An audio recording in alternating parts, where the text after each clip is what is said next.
মার্কিন president Donald Trump ইরানের পারমাণবিক স্থাপনায় ইসরায়েলের হামলার পরিকল্পনা থামিয়ে দিয়েছেন। এর বদলে কূটনৈতিকভাবে একটি চুক্তির মাধ্যমে ইরানের পারমাণবিক কার্যক্রম নিয়ন্ত্রণের পথ বেছে নিয়েছেন ট্রাম্প।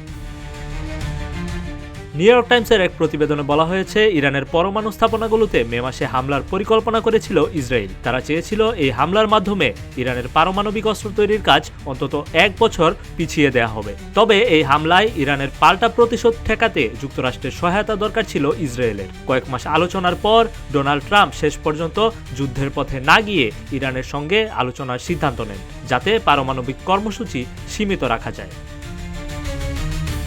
এর আগে গাজায় যুদ্ধ, হামাস নেতাদের হত্যা এবং লেবাননে ইসরায়েলের হামলার কারণে গত বছর ইরান ও ইসরায়েলের মধ্যে পাল্টাপাল্টি হামলা হয়, যা তাদের মধ্যে উত্তেজনা আরও বাড়িয়ে তোলে। এরপর ট্রাম্প তার প্রথম মেয়াদে ইরানের সাথে 2015 সালের পরমাণু চুক্তি বাতিল করে। ট্রাম্প দাবি করে ইরান গোপনে চুক্তি ভঙ্গ করছে।